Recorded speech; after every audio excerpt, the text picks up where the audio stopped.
अब second chapter का करते हैं रिवीजन, ठीक है। दूसरा अध्याय है वर्ड तथा वर्णमाला, लेटर एंड अल्फाबेट। बच्चों, हम प्रतिदिन अपने मुख से अनेक ध्वनि आवाजें निकालते हैं, कई ध्वनियाँ सुनते हैं, जैसे चिड़िया का चहचना, माँ का भजन, कुत्तों का भौंकना आदि। जब हम इन ध्वनियों का अलग अलग लिखते हैं, ध्वनियों को अलग अलग लिखते हैं, तो यह वर्ड कहलाते हैं। मैंने आपको बताया था कि वर्ड जो है वो एक छोटी इकाई होती है भाषा की, ठीक है। भाषा की एक छोटी इकाई होती है और इससे जो है छोटी इकाई कोई नहीं होती है।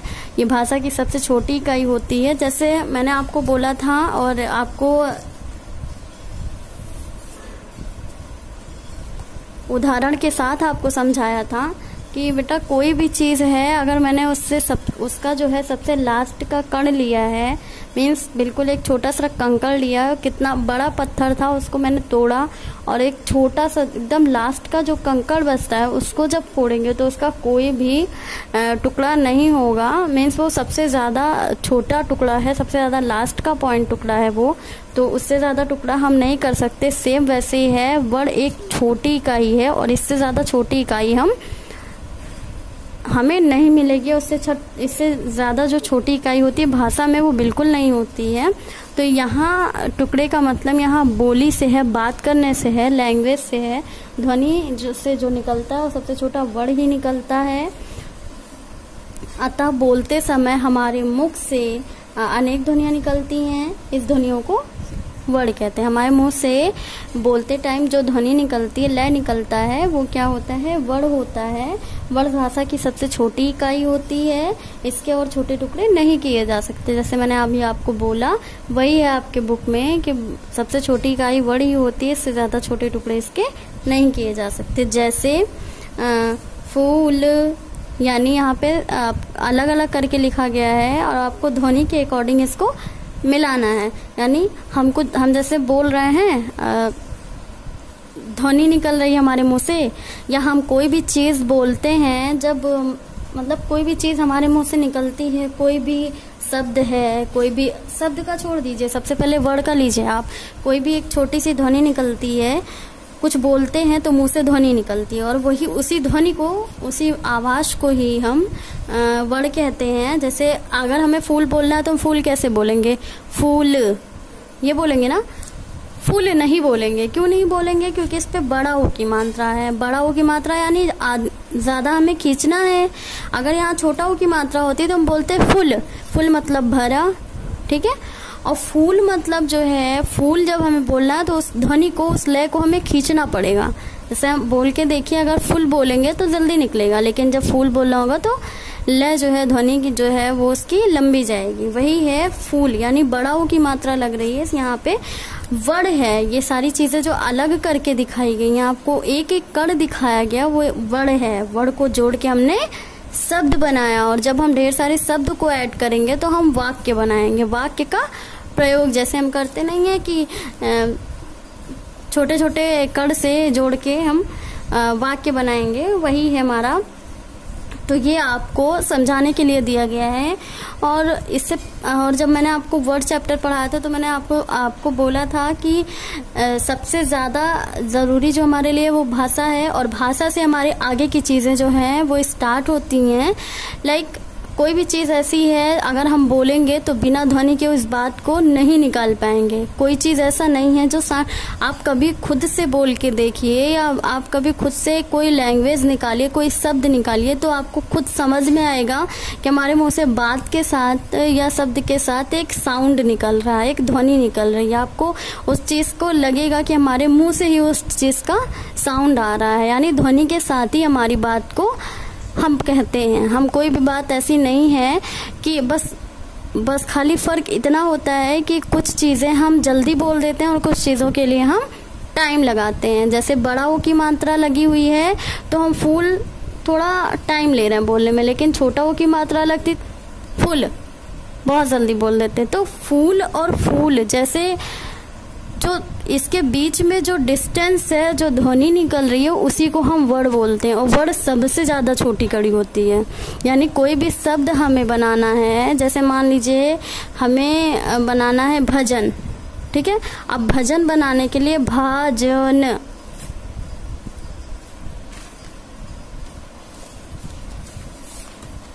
देखिए जैसे भजन है, अब इसमें कोई भी ना तो छोटा ओ की मात्रा है, ना बड़ा ओ की मात्रा, ना ही छोटा आ का मात्रा, ना ही बड़ा आ का मात्रा, एक नॉर्मल सा शब्द लिखा है भजन, यानी गाना बजाना, ठीक है, गाना गाना, वो है भजन। अब भजन, जब हमें भजन बोलना होगा तो हम कैसे बोलेंगे, भजन, कितनी जल्दी निकल गया, लेकिन है ध्वनि इसमें भी, ध्वनि तो इसमें भी है ना, लेकिन बोलने में जल्दी हो रहा है। सबसे छोटी छोटी कड़ी को जोड़ के हमने शब्द बनाया। अब एक शब्द हम भजन करना या माँ भजन कर रही है, तो ये पूरा वाक्य हो गया। यानी हमें वर्ण और वर्णमाला को इस तरीके से देखना है कि देखिए अब आगे हम वर्णों के प्रकार में, यानी वर्णों को व्यवस्थित समूह को, जैसे वर्ण है एक अलग अलग कड़ है, उस चीज को हम एक सही जगह रखेंगे।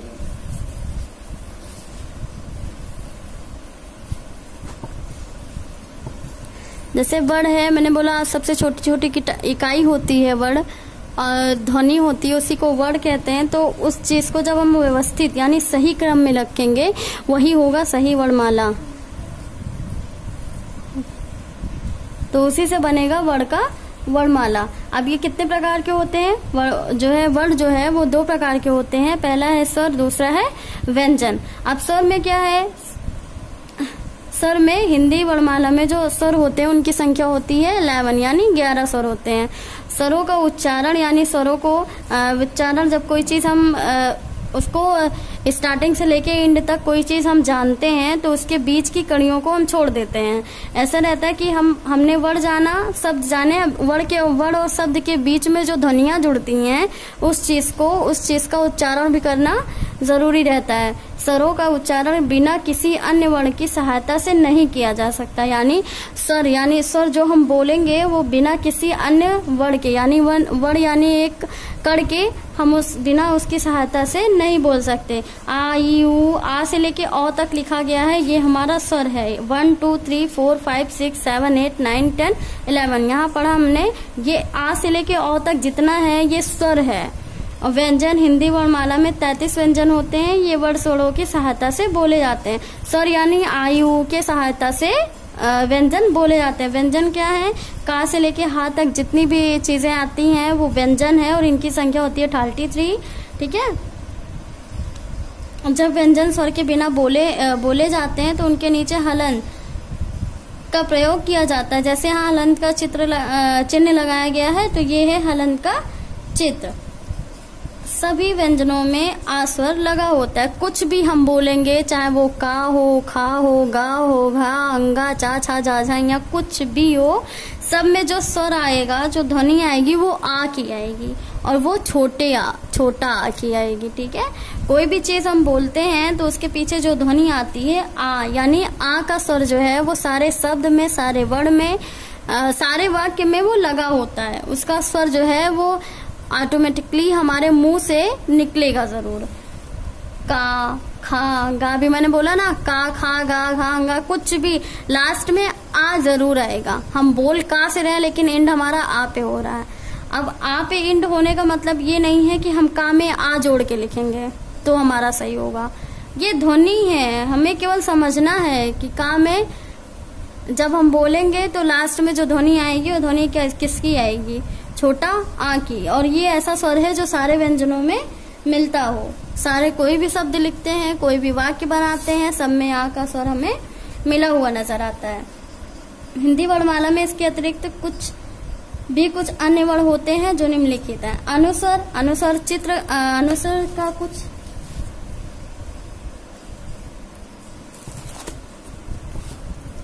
अनुस्वर की मात्रा कैसी होती है, जिसको हम बोलते हैं बिंदी, ठीक है। कुछ हम लिखते हैं, जैसे मान लीजिए कोई भी चीज ऐसा हमने लिखा जिसपे एक बिंदी आएगी, उसे वहां पे जो है अनुस्वर मात्रा का प्रयोग होगा। क्यों अनुस्वर मात्रा का प्रयोग होगा, जैसे कि यहाँ पे कुछ शब्द दिया गया है, सुंदर, अंगूर, बंदर, हंस और आदि। अगर हम इस पे ये सोचें कि अनुस्वर है, अगर हम अनुनासिक का चित्र लगा दें यानी चंद्र बिंदी का चित्र लगा दें तो कैसे लिखेंगे? सुंदर हम ऐसे लिखेंगे। ऐसे क्यों लिखेंगे? ये रॉन्ग होगा हमारा। यहाँ स्वर व्यंजन सही बैठ रहा है? नहीं बैठ रहा, इस वजह से हमारा रॉन्ग हो जाएगा ये। तो अनुनासिक और अनुस्वर में अभी केवल इतना जानिए कि आपके बिंदी और सिंपल सी बिंदी है और चंद्र बिंदी है, इनका कितना महत्व होता है। इसे चंद्र बिंदु भी कहते हैं। इसके उदाहरण चांद, गांव, ऊंट, दांत और दांत आदि। मतलब इस ऐसे शब्द, आदि का मतलब मैंने आपको बताया था कि आगे इससे जुड़े शब्द आप जोड़ सकते हैं, वो रॉन्ग नहीं होगा, चाहे वो क्वेश्चन आंसर बुक में हो या ना हो, कॉपी में हो या ना हो। ठीक है।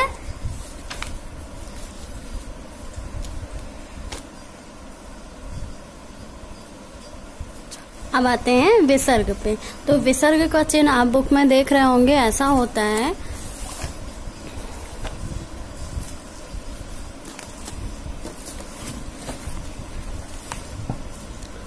तो विसर्ग का जो है चिन्ह ऐसा होता है, इसका उच्चारण हा के समान होता है, इसे विसर्ग भी कहते हैं। जैसे अतः, प्रतः, पुनः, नमः आदि। मतलब अतः प्रतः जैसे जो शब्द होते हैं उसमें विसर्ग का चिन्ह लगा होता है, लेकिन बोली यानी ध्वनि जो निकलती है वो हा के अकॉर्डिंग निकलती है, यानी अतः, प्रतः, नमः इस तरीके से ध्वनि को निकाला जाता है।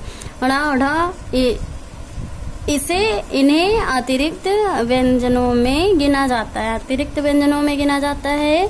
इन वर्णों से शब्द की शुरुआत नहीं की जाती। मतलब ये शब्द ऐसे हैं जो हमेशा लास्ट में आते हैं, इनसे स्टार्टिंग शब्द की नहीं की जाती। कोई भी शब्द लिखेंगे इससे स्टार्ट नहीं होता है। हम स्टार्ट ज्यादातर जो चीजें होती हैं उसके ये लास्ट में या बीच में ऐसे ही आता है। ठीक है। जैसे पेड़, पढ़ना, पकड़, सड़क आदि। मतलब सारी चीजें ऐसी हैं जिनमें इनका यूज या तो लास्ट में हुआ है और या जो है सेंटर यानी बीच में हुआ है।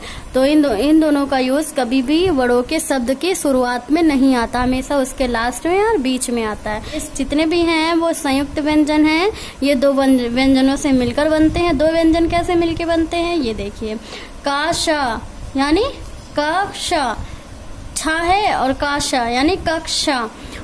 मैंने आपसे बोला कि मतलब हर ध्वनि में आ का स्वर आता है और आ का स्वर ऐसा है जो सारे व्यंजनों में, सारे शब्दों में मिला हुआ होता है। तो वही है कक्षा और क्षमा। ज्ञानी विज्ञान, त्रिशूल पत्र, श्रमिक परिश्रम। संयुक्त व्यंजन जब दो व्यंजनों को मिलाकर लिखा जाता है तो उनके मेल से संयुक्त अक्षर बनते हैं। संयुक्त अक्षर के बीच में आ का स्वर नहीं होता। संयुक्त अक्षर जो है, मैंने बोला आ का स्वर हर जगह होता है, लेकिन ये जो व्यंजन होते हैं संयुक्त व्यंजन वाले, उनमें आ का स्वर नहीं होता है। अब कैसे नहीं होता है? जैसे यहाँ बच्चा, कच्छा, पक्का, धक्का, सस्ता, बस्ता, स्वस्थ, स्वच्छ, मम्मी और चम्मच, ये सारे जो हैं इनमें आ का स्वर नहीं आएगा क्योंकि ये संयुक्त व्यंजन है और इनमें जो है ज्यादातर जो यूज होता है दो व्यंजनों से जो लिखे जाते हैं शब्द, उनके मेल से संयुक्त व्यंजन बनते हैं। जैसे वर्ण भाषा की सबसे छोटी इकाई होती है जिनके टुकड़े नहीं किए जा सकते हैं। वर्णों के समूहबद्ध क्रम को वर्णमाला कहते हैं। समूह यानी एक साथ बंधे हुए वर्णों के, वर्ण से वर्णमाला बनती है ना, तो वर्ण के व्यवस्थित क्रम जो लिखे जाते हैं उन्हीं को वर्णमाला कहते हैं। ये दो प्रकार के वर्ण होते हैं, स्वर व्यंजन, स्वर की संख्या 11 और व्यंजन की संख्या 33, यानी स्वर की संख्या 11 और व्यंजनों की संख्या 33 होती है। संयुक्त व्यंजन दो व्यंजनों के मेल से बनते हैं और दो व्यंजनों के एक साथ लिखने से उनके बीच में आ का स्वर नहीं होता। जब स्वर के साथ व्यंजन लिखा जाएगा आ का स्वर रहेगा सारी जगह, लेकिन जब दोनों तरफ जो है व्यंजन होते हैं, दो व्यंजन आते हैं तो बीच में आ का स्वर नहीं होता। व्यंजन और स्वर के अकॉर्डिंग पूरा जो है आपका चैप्टर है, लेकिन आपको ये समझना होगा कि स्वर कौन सा है और व्यंजन कौन सा है। तो ये जब अच्छी तरीके से पढ़ लेंगे तो आपको समझ में आ जाएगा कि किस चीज की बात की जा रही है। स्वर यानी इन सारे शब्दों का जब यूज बीच में हो तो आ का स्वर आना, आ का स्वर जरूर आएगा, लेकिन इन्हीं में से कुछ व्यंजन ऐसे भी व्यंजन है और दो व्यंजन के बीच में कभी भी आ का स्वर नहीं आता है। तो व्यंजन शब्द ये हैं और स्वर शब्द ये हैं, इनको ध्यान से देख लेंगे तो आपको ये बात समझ में आ जाएगी। अब आते हैं अभ्यास कार्य की तरफ। वर्णमाला में इनके उच्चारण में किसी की सहायता नहीं ली जाती है। वर्णमाला को उच्चारण करने में स्वर की सहायता ली जाती है।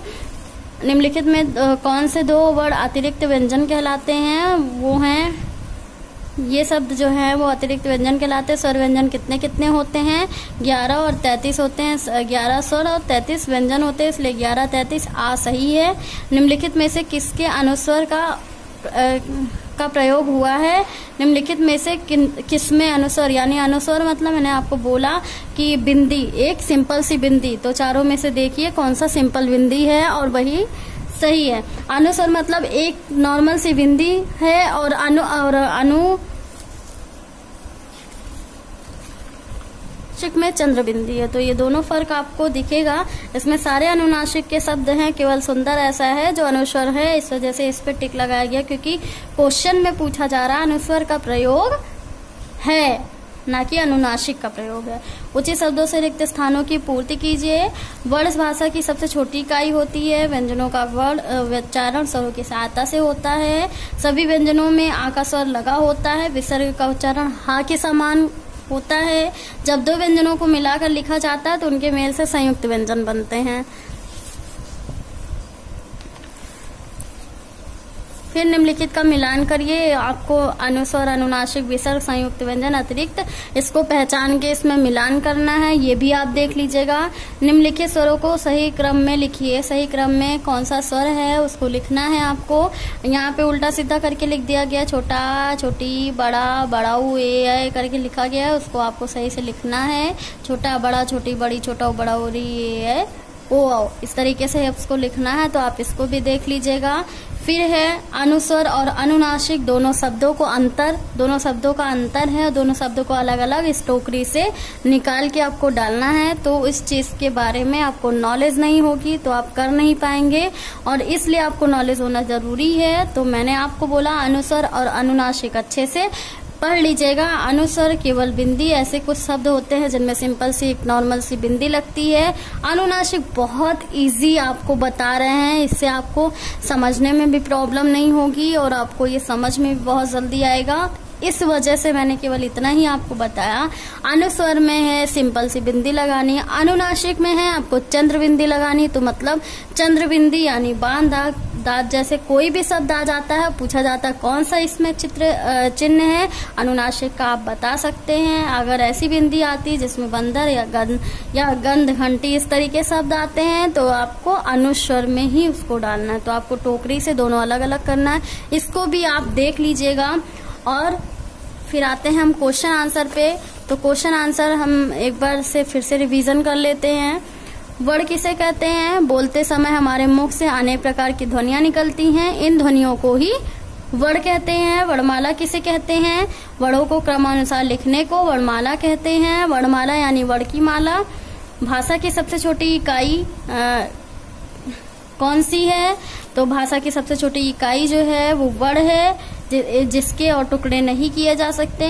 वर्ण के कितने भेद होते हैं? वर्ण के 2 भेद होते हैं, स्वर और व्यंजन। तो है संख्या कितनी होती है?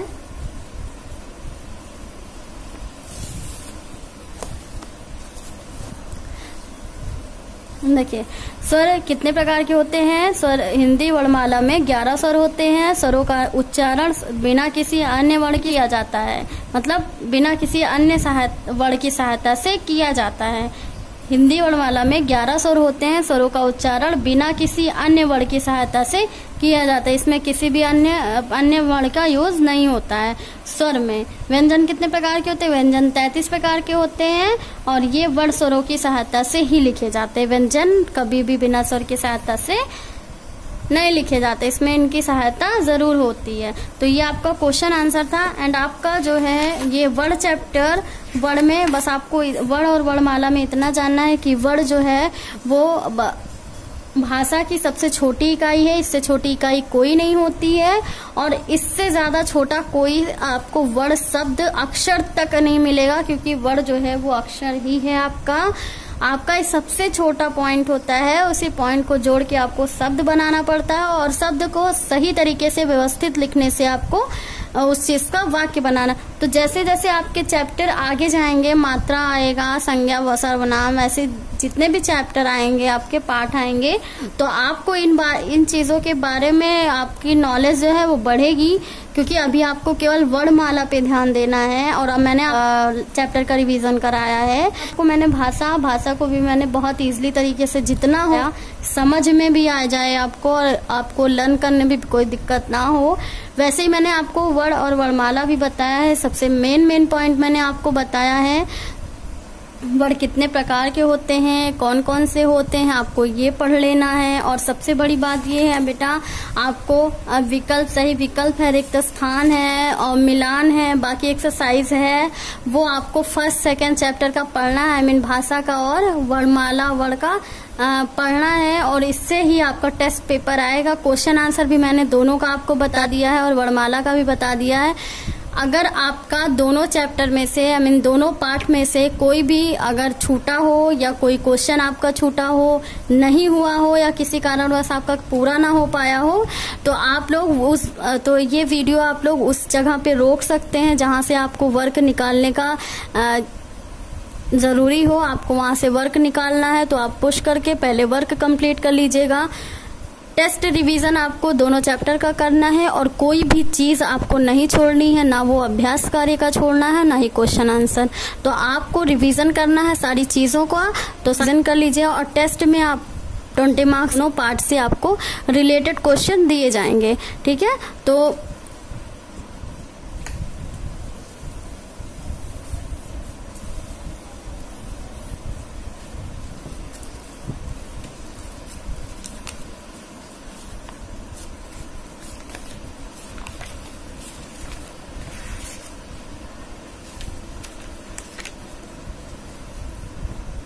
आप इन दोनों जो आपको प्रॉब्लम होगी, प्रॉब्लम क्लियर कर लीजिएगा।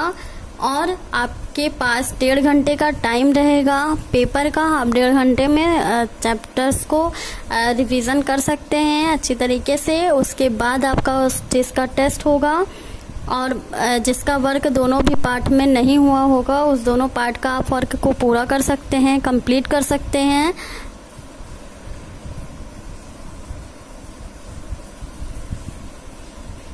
MPS कोड इस हिंदी सेकेंड, और ठीक है, तो आप इसको रिवीजन कर लीजिएगा, अच्छी तरीके से समझ लीजिएगा। जो भी कुछ आपको समझ में नहीं आता है वो फिर से पूछ लीजिएगा, और टेस्ट में अच्छे से अच्छा टेस्ट दीजिए, नंबर लीजिए 20 ऑफ 20। ओके।